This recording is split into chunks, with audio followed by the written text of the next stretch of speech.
नमस्कार दोस्तों। Stock market में जब भी कोई एंटर करता है ना, तो सबसे पहले उसे शॉर्टकट चाहिए होता है पैसा बनाने का। तो मैं आप सबको बस इतना ही कहना चाहूँगा, मार्केट में शॉर्टकट से पैसा नहीं बनता है।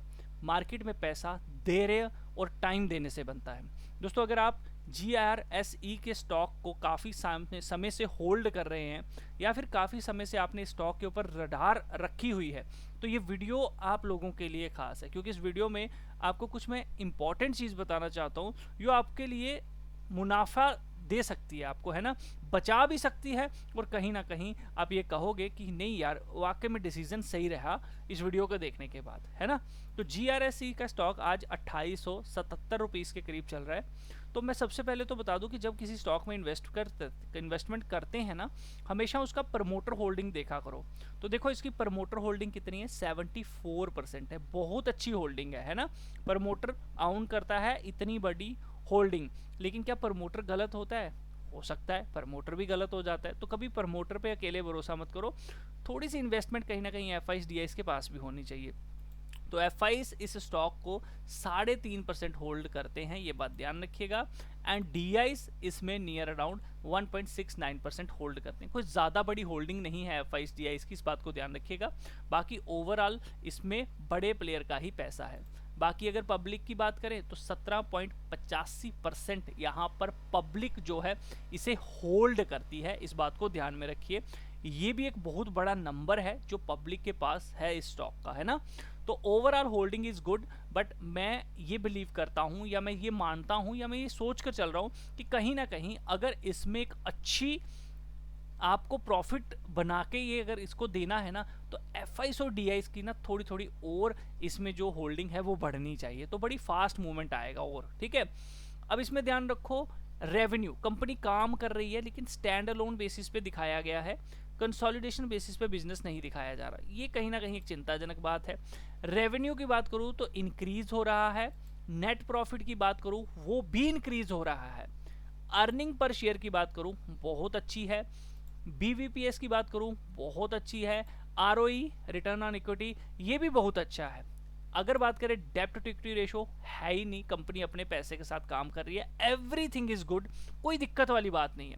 लेकिन फिर भी स्टॉक गिर रहा है कहीं ना कहीं। अगर हम कैश फ्लो पे देखते हैं तो कंपनी का कैश फ्लो 517 करोड़ था, कभी फिर माइनस हुआ, 1450 करोड़ ऊपर हो गया, फिर से माइनस हो गया, एंड अब जाके 15 पे है। दोस्तों, ये जो कैश फ्लो है ना, ये हमें ये बताता है कि कंपनी के पास कैश की लिक्विडिटी कितनी है। कहने का मतलब ये है कि मैंने 5000 से बिजनेस शुरू किया, मैंने 5000 का माल खरीदा और उसमें उसको मैंने 7000 पे बेच दिया, बट मेरे को 2000 का जो प्रॉफिट है वो अभी तक मिला नहीं है। ठीक है, मेरा अपना पैसा ही समझ लो वापिस जो है वो आया है ना। तो अपनी कैपिटल के साथ काम तो कर रही है, बट वो मुनाफा जो है वो नहीं मिल रहा है। इस चीज को ध्यान रखिएगा। ठीक है, तो कंपनी का जो कैश फ्लो है वो प्लस में होना चाहिए ताकि ऑपरेटिंग एक्टिविटी में दिक्कत ना आए, है ना। ये कहीं ना कहीं एक दिक्कत वाली बात है। जब तक ये अच्छे से नहीं चलता, आप ये मत सोच के चलिए कि आपको एक अच्छा प्रॉफिट मिलेगा, ये बात ध्यान रखिएगा, इसके ऊपर जरूर ध्यान रखिएगा। आइए थोड़ा सा इसको बैलेंस शीट के बेसिस पे भी देख लेते हैं कि आखिर बैलेंस शीट में इसके अंदर कितनी अच्छी ग्रोथ है या फिर कितनी कैश रिच कंपनी है। इसको भी अगर कंसोलिडेशन बेसिस पे देखोगे तो आपको यही देखने को मिलेगा कि यहाँ पे कुछ डेटा आपको नहीं देखने को मिलेगा, सिर्फ और सिर्फ आपको जो देखने को मिल रहा है वो स्टैंड अलोन बेसिस पे है। ठीक है, तो स्टैंड अलोन बेसिस में क्यों बोल रहा हूँ बार बार, क्यों मैं मतलब इसको बताने का मतलब क्या है, इसका मतलब ये है कि ये सिर्फ अपने कुल इसी बिजनेस को बता रही है, ओवरऑल अपनी पिक्चर नहीं दिखा रही है सारे बिजनेस को। ठीक है, तो देखो यहाँ पे रिजर्व एंड सरप्लस कंपनी का इंक्रीज हो रहा है, बहुत अच्छा है। कर्जा है नहीं, ये मैंने आपको पहले ही बता दिया। ट्रेड पेएबल, जो इन्होंने ट्रेड पे करने हैं, है ना, मतलब बिजनेस कर लिया है और उसकी पेमेंट करनी है, वो इतना पैसा है इनके ऊपर, ये बात ध्यान रखिएगा। इसके अलावा अदर करंट लाइबिलिटी भी आप लोग देख सकते हो, काफ़ी अच्छी खासी इनके ऊपर है। टांजेबल एसेट ये है, मैं इसके ऊपर ज़्यादा ध्यान नहीं देता हूँ। कैपिटल वर्किंग इन प्रोग्रेस ज़्यादा नहीं है। इसके अलावा आप लोग यहाँ पर अगर देखेंगे तो ट्रेड रिसीवेबल बहुत कम है, 259 करोड़ का है, पेमेंट ज़्यादा देनी है, आना कम है। इन्वेंट्री इनके पास है 3552 करोड़ की, बहुत अच्छी बात है। कैश एंड इक्विवेलेंट अच्छा खासा लेके बैठे हुए हैं, ये बहुत अच्छा है। 1980 करोड़ के अदर करंट एसेट है। ओवरऑल बैलेंस शीट को देखोगे तो कैश रिच कंपनी देखने को मिलती है। तो यहाँ पर बैलेंस शीट बहुत अच्छी है, मुझे कोई दिक्कत नहीं है। सिर्फ एक ही दिक्कत है कि कैश फ्लो प्लस में आना चाहिए, ये बात ध्यान रखिएगा। कैश फ्लो प्लस में नहीं आ रहा है, कहीं ना कहीं ये एक दिक्कत बात है, जो कि आने वाले समय में कुछ ना कुछ कहते हैं ना कि बैड निकल के आ गया, तो वो चीज़ें कहीं से भी फिर निकल के आ जाती हैं। ओवरऑल बात करते हैं टेक्निकल एनालिसिस की, तो मैं क्लियर कट बोलना चाहूँगा यहाँ पर कंपनी का स्टॉक जो है सपोर्ट लेके ऊपर की तरफ जा रहा है। अब जिस तरह से चला है भैया, कम से कम इसका टारगेट 3326 और नियर अराउंड 3800-3900 के करीब होना चाहिए।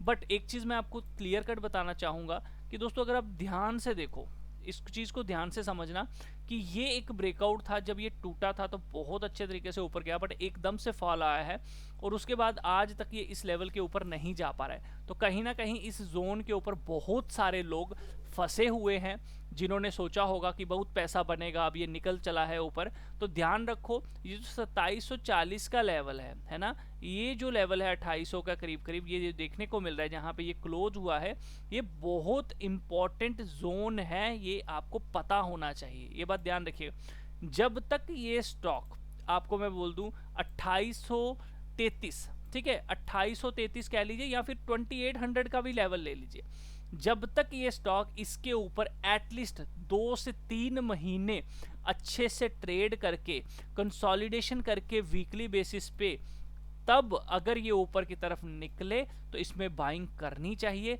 अदरवाइज आप यहाँ पर ट्रैप हो सकते हैं एंड दोबारा नीचे की तरफ जर्नी आ सकती है, जिसमें आपको 2537 का लेवल देखने को मिल सकता है एंड अगेन ऊपर। तो इस स्टॉक में मुझे लगता है कि अभी कंसोलिडेशन जो है वो बची हुई है। अगर यहाँ पर अच्छी सी कंसोलिडेशन हो जाती है 2833 के ऊपर ही 1-2 महीना एंड देन ऊपर की तरफ रैली लेता है, तब आपको 3325 के लेवल बहुत जल्दी देखने को मिलेंगे एंड बिल्कुल छोटा सा 2833 का स्टॉप लॉस है। अगर आप इस जोन पे लेते हैं तो कम से कम 2700 आपको जो है 2750 ले लीजिए, या 2700, या इसी कैंडल के नीचे का एसएल लेना पड़ेगा, या फिर आप 2500 का। तो ये बहुत बड़ा एसएल यहाँ पे बन रहा है, तो आप लोग देख लीजिए आपकी कैपिटल आपको क्या बोलती है, तो उस दौरान आपको सोच कर समझ कर चलना है। तो मैं आपको बस इतना ही कहना चाहूँगा कि यहाँ पर एटलीस्ट इसको अच्छे से ट्रेड होने दीजिए, कंसोलिडेशन होने दीजिए, तभी एंट्री करिए। हड़बड़ी में जल्दी एंट्री मत करिएगा, आप ट्रैप हो सकते हैं। जिन्होंने लेके रखा है वो नीचे 2537 का स्टॉप लॉस लेके चल सकते हैं, 2740 का स्टॉप लॉस ले सकते हैं, ये जो वीकली कैंडल क्लोज हुई है इसके नीचे का भी स्टॉप लॉस लेके चल सकते हैं, है ना। बाकी फ्रेश एंट्री अवॉइड करें, आप यहाँ पर ट्रैप हो सकते हैं, यहाँ से फॉल आने के चांसेस ज़्यादा हैं। एकदम से निकल जाता है तो कोई दिक्कत नहीं है, हमें नहीं लेना है ना, कभी लालच नहीं करना है। लालच करोगे फंस जाओगे, कोई बात नहीं। जिस स्टॉक ने पैसा देना है वो अच्छा पैटर्न बना के ही देता है, वो कभी भी जल्दबाजी में पैसा नहीं देता है।